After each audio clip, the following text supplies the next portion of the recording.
নতুন রাজনৈতিক দল জাতীয় নাগরিক পার্টি। ভাবছিলাম যে এই প্রসঙ্গে আপাতত আর কোনো ভিডিও বানাবো না, কিন্তু প্রেক্ষাপট এবং পরিস্থিতি এই বিষয়ে ভিডিও বানাতে হচ্ছে। কারণ দু একটি ঘটনা সামনে চলে আসায় শুরুতেই এই জাতীয় নাগরিক পার্টি বিপ্লবোত্তর বাংলাদেশে আমাদের তরুণ শিক্ষার্থীদের নেতৃত্বে গড়ে ওঠা অনেক বড় আকাঙ্ক্ষার দল শুরুতেই এক ধরনের হোঁচট খেয়েছে। কিরকম?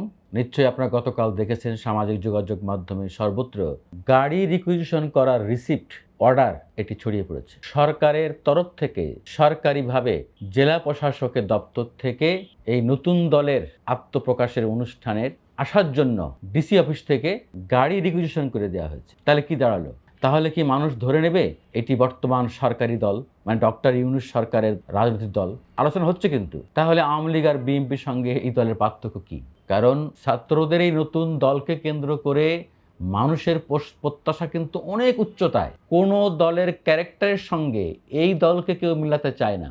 অন্যান্য রাজনৈতিক দল এতকাল যে সমস্ত অপরাধ করে এসেছে, জনগণের দৃষ্টিতে যে সমস্ত অনিয়ম করে এসেছে, সেইগুলো এই দলের চরিত্রের মধ্যে, বৈশিষ্ট্যের মধ্যে দেখতে চায় না জনগণ। কিন্তু আমরা শুরুতেই দেখলাম, এটি তো আমারও খুব খারাপ লেগেছে। তো এই দলে যারা নেতৃবৃন্দ ছিলেন, যারা সমন্বয়ক ছিলেন, তারা কি বিষয়টি জানতেন না?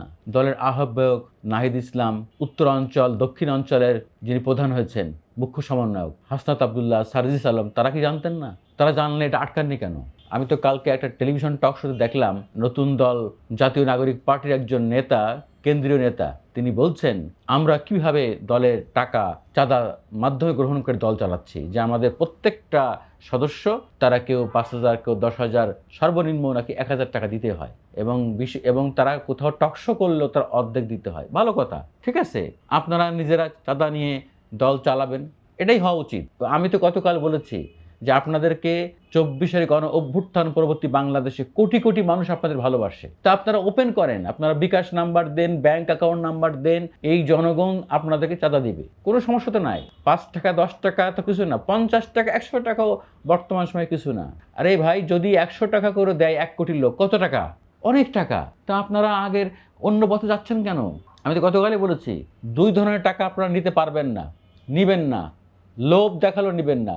যাদের হাতে ময়লা আছে, যারা ফ্যাসিস্টের দোসর, যারা সমাজে বিতর্কিত, তারা যতই আপনাদের লোভ দেখাক, তাদের একটি টাকা বা তাদের কাছ থেকে কোনো সুবিধা আপনারা নিতে পারবেন না। তাহলে কিন্তু আপনারা কঠোর সমালোচনার মুখে পড়বেন। আমি করব রিকুইজিশন দিয়ে আওয়ামী লীগ বিএনপির মতো সরকারি দলের মতো আপনাদেরকে গাড়ি ভাড়া করে আনতে হলো কেন? সমাবেশে মানিক মিয়া এভিনিউতে যদি আরো 50টা গাড়ি কম আসতো, সমস্যা হতো? কোনো সমস্যা হতো না। আপনাদের ওই উপজেলায়, ওই জেলায় জাতীয় নাগরিক পার্টির কর্মী সমর্থক যারা আছেন, যারা সাধারণ মানুষ ভালোবাসেন, আরে ভাই, তারাও তো আপনাদের টাকা দিয়ে গাড়ি ভাড়া করে দিতে পারতো। সরকারিভাবে নিলেন কেন? সরকারিভাবে নিয়ে আপনারা 2টা ভুল করেছেন। প্রথমেই আপনাদের ইমেজ নষ্ট করেছেন এবং এটা প্রমাণ করেছেন যে এটাও একটা সরকারি দল, ডক্টর ইউনূসের সরকারি দল। প্রচ্ছন্নভাবে কিন্তু আপনারা হয়ে গেছেন। এই সরকারের কাছ থেকে আপনারা কোনোভাবে যদি আপনারা কোনো ফ্যাসিলিটি নেন, সুযোগ সুবিধা সমর্থন নেন, তা যদি কোনো আকার ইঙ্গিতে কোনো কর্মকাণ্ডের মাধ্যমে দৃশ্যমান হয়, তাহলে কিন্তু মানুষ ধরে নেবে এটি হলো অন্তর্বর্তীকালীন সরকারি দল। এখনো তো এমনিতেও আপনাদের দলের বলতেই হবে, কোনো দ্বিধা নেই। যতই তারা বলুক এই দলের সঙ্গে তাদের কোনো সম্পর্ক নেই। আসিফ মাহমুদ সজীব, আমাদের মাহফুজ আলম তথ্য উপদেষ্টা, তারা তো আপনাদেরই নেতা, আপনাদেরই অগ্রজ, সামনের সারিতে নেতৃত্ব দেওয়া, তারা তো সরকারে আছে। এই জন্য আপনাদের খুব কেয়ারফুলি থাকতে হবে। আমরা চাই যে আপনাদের নিয়ে কোনো বিতর্ক যাতে না ওঠে। আর একটি জিনিস এখন মানুষ খুব দেখতে চাইছে, আপনাদের কর্মসূচি। আপনারা এখন কি কর্মসূচি দেন, এইটি দেখার জন্য সারা দেশের মানুষ অধীর আগ্রহে বসে আছে। আমরা দেখতে চাই, আমরা বুঝতে চাই, জানতে চাই যে এই জাতীয় নাগরিক পার্টি সামনের দিনে কিভাবে আগাবে, জনস্বার্থ সংশ্লিষ্ট কোন কোন বিষয় নিয়ে তারা রাজপথে থাকবে, তারা আলোচনা করবে, তারা মিটিং করবে, তারা মিছিল করবে। এবং আর একটি কঠিন পরীক্ষা আপনাদের সামনেই বলে রাখলাম, এই সরকার কোনো ভুল করলে আপনারা তার সমালোচনা করেন কি না সেটি মানুষ দেখতে চায়। ডক্টর ইউনূসের সরকার বা এই সরকারের কোনো উপদেষ্টা, এই সরকারের কোনো আমলা, তারা কোনো ভুল করলে আপনারা সেটির সমালোচনা করেন কিনা এটি কিন্তু মানুষ দেখবে। আপনাদেরকেই প্রমাণ করতে হবে যে আপনারা কতখানি নৈর্ব্যক্তিক, কতখানি নিরপেক্ষ। না হলে আগামী যে জাতীয় নির্বাচনের কথা আমরা বলছি, যে নির্বাচন আসছে, ঘনিয়ে আসছে ডিসেম্বরের মধ্যে, সেই নির্বাচনের আগে যেন কেউ বলতে না পারে আপনারা সরকারি দল বা সরকারের বি টিম, বা সরকার আপনাদেরকে জিতিয়ে দেওয়ার জন্য আপনাদের কোনো ব্যাপারে প্রভাব বিস্তার করছে। এটি কিন্তু আপনাদের জন্য কঠিন চ্যালেঞ্জ। আমি আবারও বলছি, গতকালও বলেছি, তার আগের দিনও ভিডিওতে বলেছি, অবশ্যই এই বাংলাদেশে আপনাদের মতো একটি দলের প্রয়োজন আছে। আপনাদের নেতৃত্বে এরকম একটি দলের প্রয়োজন ছিল এবং আছে এবং থাকবে। কিন্তু সেই দলকে একেবারেই অন্যদের চেয়ে আলাদা হতে হবে। অন্যদের চেয়ে, অন্য দলের চেয়ে যদি আলাদা না হন, তাহলে মানুষ আপনাদের ভালোবাসবে কেন? মানুষ আপনাদের পিছনে ছুটবে কেন? মানুষ তখন দেখতে চাইছে যে আপনাদের পিছনে কারা ছুটছে, কারা দৌড়াচ্ছে, কি উদ্দেশ্যে, কেন? আরেকটি কথা আমি বলতে চাই, এটিও কিন্তু গুরুত্বপূর্ণ। কর্মী না হলে কিন্তু নেতা হওয়া যায় না।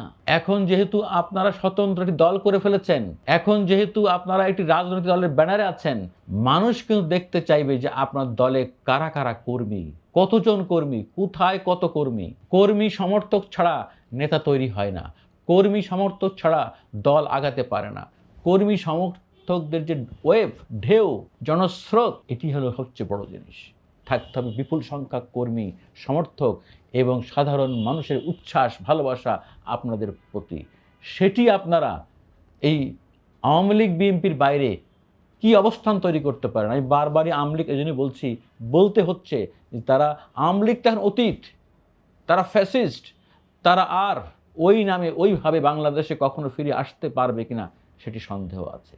তবে হ্যাঁ, আওয়ামী লীগ ফিরে আসতে পারবে, সেটি পারবে আপনাদের কারণে। যদি আপনারা সুযোগ করে দেন, যদি বিএনপি সুযোগ করে দেয়। কালকে বাংলাদেশে কোথায় যেন শুনছিলাম, কুমারখালী না কুষ্টিয়ার দিকে বিএনপির এক নেতা বক্তৃতা করতেছেন, এইখান থেকে কাউকে ধরা যাবে না, ধরলে থানা ঘেরাও, প্রশাসন ঘেরাও করা হবে, সে আওয়ামী লীগ হোক, যুবলীগ হোক। দেখছেন কারা কাদের শেল্টার দেয়? অভিযোগ কিন্তু অনেক বড়। সারা বাংলাদেশে আওয়ামী ফ্যাসিস্টদের, চিহ্নিত আওয়ামী লীগের সন্ত্রাসী, মাস্তান, দুর্নীতিবাজদের অধিকাংশকে ঠাঁই দিচ্ছে, গোপনে আশ্রয় দিচ্ছে কিন্তু বিএনপির লোকজন। বিএনপির ভাইয়েরা গুস্সা হয়েন না, এটিই বাস্তবতা। ওই যে বললাম, ফ্যাসিস্ট আবার ফিরে আসতে পারবে কিনা, আওয়ামী লীগ আবার ফিরে আসতে পারবে কিনা, এটি ডিপেন্ড করবে সবার আগে বিএনপির উপরে, এবং এখন যে নতুন দল হলো জাতীয় নাগরিক পার্টি, ছাত্রদের নেতৃত্বে, বিপ্লবী তরুণদের নেতৃত্বে, তাদের উপরে ডিপেন্ড করবে। আপনারা যদি উপরে এক রোল করেন, ভিতরে আর এক রোল করেন, মানে ভিতরে বাইরে দুই রকম চরিত্র, তাহলে তো আওয়ামী লীগ আসবেই।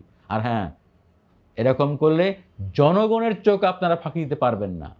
জনগণের কিন্তু তৃতীয় নয়নে দেখবে। সেজন্য আমি মনে করি যে আপনাদের সামনে এখন কঠিন পরীক্ষা, এবং জনগণের সামনে প্রতিদিনই আপনাদেরকে কঠিন পরীক্ষার মধ্য দিয়ে যেতে হবে। তবে আপনাদেরকে এত নেগেটিভ কথা বলে, এত নেতিবাচক কথা বলে হতাশ করতে চাই না। আপনারাই আশার আলো, আপনারাই আমাদের ভবিষ্যৎ, আপনারাই দেখাবেন আমাদের সেই কাঙ্ক্ষিত পথ। মানুষ হিসাবে, এদেশের নাগরিক হিসাবে আমরা ভিতরে যেরকম একটি রাজনৈতিক দলের স্বপ্ন দেখি, আশা করব সেই স্বপ্ন আপনারা পূরণ করতে পারবেন। আল্লাহ হাফেজ।